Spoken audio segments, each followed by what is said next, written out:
Hello बच्चों, welcome back to my channel. कैसे हैं आप सब लोग। आज की वीडियो में मैं आप लोग के लिए ऑडिटिंग है कंटेम्परेरी ऑडिटिंग के एमसीक्यू क्वेश्चंस लेकर के आई हूँ। इससे पहले भी मैंने काफी वीडियोस अपलोड करी हैं, अगर आपने नहीं देखी हैं तो उसका लिंक आपको डिस्क्रिप्शन में मिल जाएगा। अलग से प्लेलिस्ट बनी है, देख लीजिए, काफी अच्छे क्वेश्चन है। आज की वीडियो में जो ज्यादातर क्वेश्चन है वो रहेंगे आपके कि ऑडिटिंग कितने टाइप्स की होती है, टाइप्स ऑफ ऑडिटिंग, ऑडिटिंग के प्रकार जो होते हैं उससे रिलेटेड क्वेश्चन रहेंगे। तो आइए वीडियो को शुरू करते हैं। फर्स्ट क्वेश्चन लेते हैं इसमें, जब ऑडिट पूरे वर्ष नियमित अंतराल या अनियमित अंतराल पर किया जाता है तो इसे कहा जाता है When audit is conducted at regular intervals or irregular intervals throughout the year, it is called statutory audit, internal audit, interim audit, continuous audit। यहाँ पर क्वेश्चन में कह रहा है कि वो ऑडिट जो पूरे टाइम चलेगा, पूरे वर्ष पर चलेगा, 15 दिन के गैप पर कर सकते हैं, 1 मंथ के, कोई रेगुलर टाइम हो या जरूरी नहीं है कि रेगुलर टाइम हो, तब भी वो ऑडिट आपका वर्ष पर चलता रहता है। तो कौन सा ऑडिट होता है, वो हमारा हो जाता है कंटिन्यूअस ऑडिट। मैंने पहले आप लोग को समझाया है इसे। यहाँ पे इसे सतत लेखा परीक्षा भी कहा जाता है। तो सही आंसर होगा हमारा ऑप्शन डी। नेक्स्ट क्वेश्चन है, वर्ष के अंत में ऑडिट को कहा जाता है audit at the end of the year is known as periodical audit, standard audit, efficiency audit, operational audit. जो वर्ष के एंड में किया जाएगा वो कौन सा ऑडिट होता है, वो हो जाता है हमारा पीरियडिकल ऑडिट। आवधिक लेखा परीक्षा जिसे कहते हैं, इसे एनुअल ऑडिट भी बोला जाता है। तो एक आंसर होगा हमारा ऑप्शन ए। नेक्स्ट क्वेश्चन है, एक ऑडिट जो 2 वार्षिक ऑडिट के बीच किया जाता है कहलाता है an audit which is conducted between 2 annual audit is known as periodical audit, standard audit, interim audit, operational audit. तो मैंने आप लोगों को समझाया था कि जब कभी भी ऐसा होता है कि वर्ष के बीच में ही इंटरिम डिविडेंड दिया जाना होता है तो फाइनल अकाउंट्स को भी वर्ष के बीच में ही बनाया जाता है, तो उसको ऑडिट भी करा लिया जाता है। वो ऑडिट क्या हो जाता है, इंटरिम ऑडिट हो जाता है, अंतरिम लेखा परीक्षा कहलाता है। तो एक आंसर होगा हमारा ऑप्शन सी।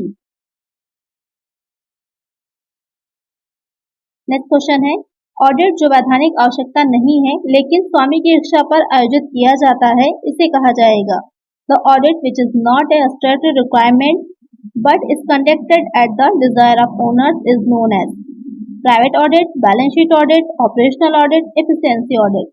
यहाँ पर क्वेश्चन में कह रहा है कि वो ऑडिट जो कि वैधानिक नहीं है, स्टैट्यूटरी नहीं है, करवाना कंपलसरी नहीं है, लेकिन उसके जो ओनर है अगर चाहें तो करवा सकते हैं, तो कौन सा ऑडिट होगा, वो हो जाता है प्राइवेट ऑडिट, निजी लेखा परीक्षा। एक आंसर हो जाएगा ऑप्शन ए। जो सोल ट्रेडर्स होते हैं या फिर जो पार्टनरशिप में है वो करवाना चाहें तो करवा सकते हैं, कंपलसरी नहीं है। नेक्स्ट क्वेश्चन है, सरकारी कार्यालयों एवं विभागों का ऑडिट कहलाता है audit of government offices and department is known as tax audit, periodical audit, government audit, efficiency audit. तो जो सरकारी कार्यालय है या डिपार्टमेंट्स होते हैं उसका जो ऑडिट होता है वो आपको गवर्नमेंट ऑडिट हो जाता है, सरकारी अंकेक्षण या फिर लेखा परीक्षा। तो एक आंसर होगा हमारा ऑप्शन सी। अगर आप थोड़ी अच्छे से समझ लीजिए तो आगे के जो क्वेश्चंस होते हैं वो बहुत आसानी से सॉल्व हो जाते हैं। नेक्स्ट क्वेश्चन है, सरकारी लेखा परीक्षा भारत सरकार द्वारा संचालित विभाग द्वारा की जाती है, इसे कहा जाता है government audit is conducted by the department maintain by government of India is known as. काफी अच्छा क्वेश्चन है, इंपॉर्टेंट भी है। Cost and audit department, accounts and audit department, tax and audit department, GST and audit department. अच्छा question है, important भी है। जो गवर्नमेंट ऑडिट होता है वो भारत सरकार द्वारा संचालित कौन सा ऐसा डिपार्टमेंट या विभाग है जिसके द्वारा कराया जाता है, वो हो जाएगा आपका लेखा एवं लेखा परीक्षा विभाग, अकाउंट्स एंड ऑडिट डिपार्टमेंट। एक आंसर होगा ऑप्शन बी। अब इसी से रिलेटेड एक दूसरा क्वेश्चन बनता है कि ये जो डिपार्टमेंट है वो किसके अंडर में आता है, क्योंकि हमारा नेक्स्ट क्वेश्चन होगा। नेक्स्ट क्वेश्चन हो जाएगा कि लेखा एवं लेखा परीक्षा विभाग का प्रमुख होता है accounts and audit department is headed by ministry of finance, home minister, controller and auditor general of India, prime minister. तो जो ये विभाग है ये किसका, उसका प्रमुख कौन होता है या कौन इसको चला रहा है या किसके अंडर में काम करता है, तो वो हमारा हो जाता है controller and auditor general of India. तो एक आंसर होगा हमारा ऑप्शन सी। ये दोनों क्वेश्चन बहुत इंपॉर्टेंट है, ध्यान में रखिएगा।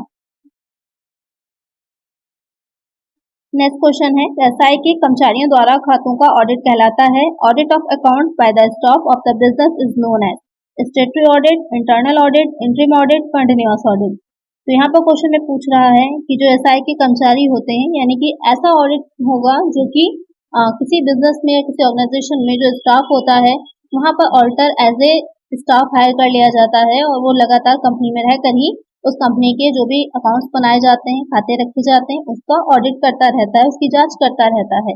वो हो जाता है आपका इंटरनल ऑडिट यानी कि आंतरिक लेखा परीक्षा। एक आंसर होगा हमारा ऑप्शन बी। अच्छा, आप में से बहुत बच्चे पूछते हैं कि इतना ही सफिशिएंट है या उन्हें और भी पढ़ना है।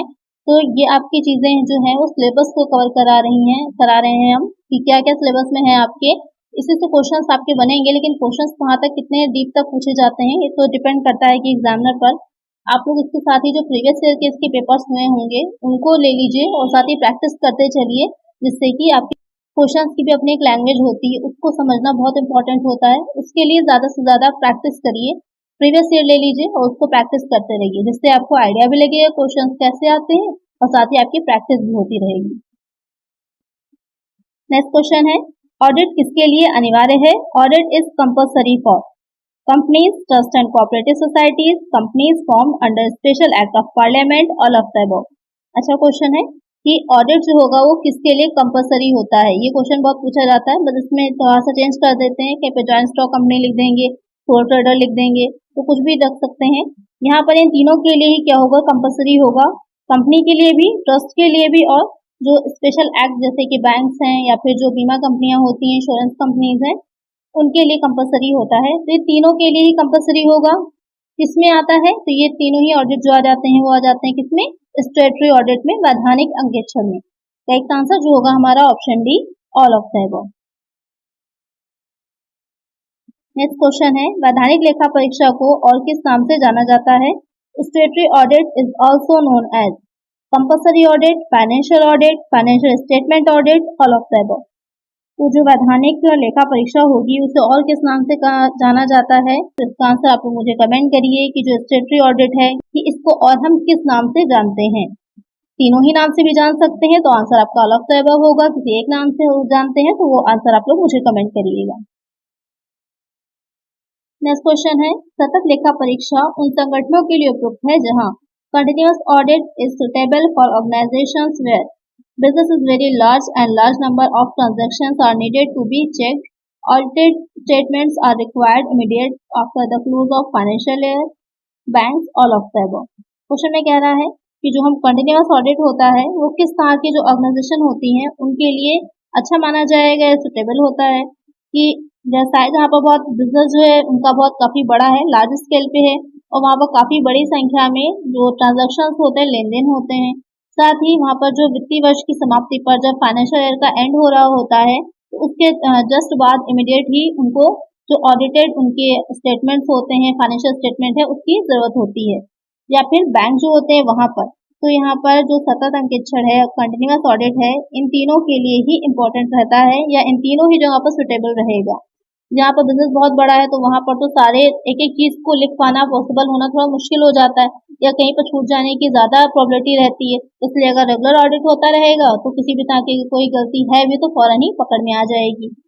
अगर फौरन ही हमको चाहिए है तो कि लास्ट में फाइनल हमारे अकाउंट्स बन जाने के बाद थोड़ा सा टाइम लगेगा ऑडिट होने में, सारे आंकड़ों को, सारे स्टेटमेंट्स का, सारे अकाउंट्स का ऑडिट होने में टाइम लगेगा, तो फौरन इमीडिएट हमको रिपोर्ट्स नहीं मिल पाएंगी। इसलिए भी हम कंटिन्यूअस ऑडिट अगर करवा रहे हैं तो वहां पर हमारे इजी रहेगा और लास्ट में सारा हमारी रिपोर्ट तैयार होगी। और बैंक में तो इम्पोर्टेंट होता ही है टाइम टू टाइम ऑडिट होते रहना, जो इन तीनों के लिए ही इम्पोर्टेंट है। तो करेक्ट आंसर होगा हमारा option D, all of the above. Next question है, किस प्रकार के ऑडिट में धोखाधड़ी और त्रुटियों का शीघ्र पता लगाना संभव है? Early detection of frauds and error are possible in which type of audit? Statutory audit, internal audit, interim audit, continuous audit. तो यहाँ पर कौन सा ऐसा अंकेक्षण का टाइप है या ऑडिट का टाइप होगा जिसको अपना करके हम जो भी फ्रॉड्स हो रहे हैं या जो भी एरर्स आ रहे हैं उनको हम जल्दी पता लगा पाएंगे? जो आपका वैधानिक या शाब्दिक लेखा परीक्षा होगी, आंतरिक में, अंतरिम में या फिर सतत लेखा परीक्षा में। तो यहाँ पर जो सतत लेखा परीक्षा होगा, कंटिन्यूअस ऑडिट होगा, यहाँ पर दो में आप कंफ्यूज होंगे, एक हो जाएगा इंटरनल ऑडिट और दूसरा कंटिन्यूअस ऑडिट में। इंटरनल ऑडिट से ज्यादा अच्छा यहाँ पर रहेगा कंटिन्यूअस ऑडिट। अगर हम सतत लेखा परीक्षा या चालू अंकेक्षण का काम करा रहे हैं तो वहां पर हम जल्दी जो त्रुटियां हैं या धोखाधड़ी उसको पता लगा सकते हैं, क्योंकि वहां पर एक प्रोफेशनल ऑडिटर होगा जो कि स्वतंत्र होगा, इंडिपेंडेंट होगा, बाहर से उसका स्टाफ रहेगा, आएगा, टाइम टू टाइम चेक करेगा आपके अकाउंट्स को। और जो आपने इंटरनल ऑडिट में, क्योंकि आपके कर्मचारी ही रहेंगे, आपका एम्प्लॉय ही होगा वो, तो वहां पर अगर बाकी एम्प्लॉय के साथ मिल जाएगा तो वहां पर वो फ्रॉड कर सकता है मिलकर के। लेकिन जो चालू अंकेक्षण होगा, कंटिन्यूअस ऑडिट होगा, क्योंकि वो इंडिपेंडेंट होता है, वो आपका एक तरह से एम्प्लॉय नहीं है, वो अलग है आपके बिजनेस से। तो उसके द्वारा जो अंकेक्षण होगा या उसका स्टाफ करेगा तो उसको कोई भी इफेक्ट नहीं कर पाएगा, इसलिए उसमें हम त्रुटियों को या फॉल्ट्स को जल्दी पता लगा पाएंगे। तो यहाँ पर करेक्ट आंसर होगा ऑप्शन डी। नेक्स्ट क्वेश्चन है, प्रबंधन लेखा परीक्षा को इस नाम से भी जाना जाता है। Management audit is also known as efficiency audit, performance audit, property audit, standard audit. तो यहाँ पर जो मैनेजमेंट ऑडिट होता है उसे और किस नाम से जाना जाता है? मैनेजमेंट ऑडिट को हम एफिशिएंसी ऑडिट यानी कि दक्षता लेखा परीक्षा के नाम से भी जानते हैं। एक आंसर होगा हमारा ऑप्शन ए। नेक्स्ट क्वेश्चन है, प्रबंधन लेखा परीक्षा में शामिल है management audit involve examination of organizational structure, review the performance of each functions and department of the management to help various levels of management in the effective discharge of their duties, all of the above। तो यहाँ पर question में जो कह रहा है कि जो प्रबंधन अंकेक्षण है या लेखा परीक्षा है उसमें क्या शामिल होता है, तो वहां पर जो ऑर्गेनाइजेशनल स्ट्रक्चर है उसका भी जांच की जाती है, उसके बारे में भी पता लगाया जाता है। साथ ही जो प्रबंधन का प्रत्येक कार्य है, जो मैनेजमेंट है जो भी काम कर रहा है या जो भी पॉलिसीज ला रहा है या जो भी उसके डिपार्टमेंट्स हैं, तो उन सब में उसने किस तरह परफॉर्म किया है उसकी भी समीक्षा की जाती है। साथ ही जो उसके अलग अलग लेवल होते हैं, लोअर लेवल पर होता है मैनेजमेंट, टॉप लेवल पे होता है, मिडिल लेवल पे होता है, तो उन सारे लेवल्स के बारे में जानना कि क्या उनकी ड्यूटीज थी, क्या रिस्पॉन्सिबिलिटी थी, उन्होंने सही ढंग से काम किया है नहीं किया है, जो उसमें क्या सुधार किया जा सकता है, इम्प्रूवमेंट क्या लाया जा सकता है, इन सारी चीजों को शामिल करता है जो आपका मैनेजमेंट ऑडिट होगा। करेक्ट आंसर होगा हमारा option D, all of the above. Next question है, त्रुटियों और धोखाधड़ी को किस प्रणाली के तहत जल्दी खोजा जा सकता है? Error and fraud already committed can be discovered under the system of internal audit, internal check, internal control, statutory audit, interim audit, none of the above. तो क्वेश्चन में कह रहा है कि अगर त्रुटियां हैं या धोखाधड़ी किसी तरह की है, एरर है या फिर फॉल्ट्स हैं, उनको किस प्रणाली या कौन सा मेथड को हम अपनाएं तो जल्दी ही पता लगा सकते हैं। इसका आंसर क्या होगा या क्या इसका करेक्ट आंसर होगा? तो जो आपकी इंटरनल ऑडिट होता है, आंतरिक लेखा परीक्षा है, आंतरिक जांच या फिर आंतरिक नियंत्रण, इसके द्वारा, इसके माध्यम से अगर हम इसे अपना रहे हैं अपनी संस्था में तो हम किसी भी एरर को जल्दी पकड़ सकते हैं।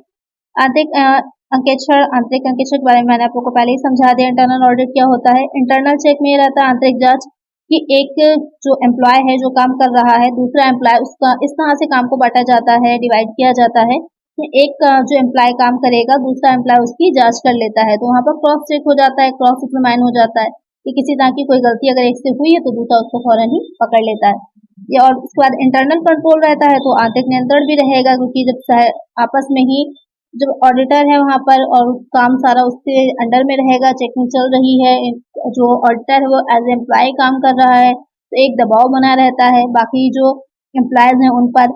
जो इंटरनल चेक चल रहा है जिसकी वजह से भी ये रहता है कि जो दूसरा एम्प्लॉय होता है किसी भी तरह की कोई गलती करने से डरता है या किस तरह का फ्रॉड करने से डरता है कि दूसरा एम्प्लॉय उसको पकड़ लेगा, तो इस वजह से जल्दी ही आसानी से पता लगाया जा सकता है या ये भी कह सकते हैं कि कम किया जा सकता है एरर्स को या फिर फ्रॉड्स को। करेक्ट आंसर होगा हमारा ऑप्शन ए। तो आज की वीडियो में इतना ही। आई होप वीडियो अच्छी लगी होगी, आपको क्वेश्चंस अच्छे लगे होंगे और टॉपिक क्लियर हो गया होगा। तो आज की वीडियो में इतना ही। अगर वीडियो अच्छी लगी है तो लाइक कर दीजिएगा, चैनल पर नया सब्सक्राइब जरूर कर लीजिएगा और फ्रेंड्स तक वीडियो को शेयर भी कर दीजिएगा। मिलते हैं नेक्स्ट वीडियो में। Thank you.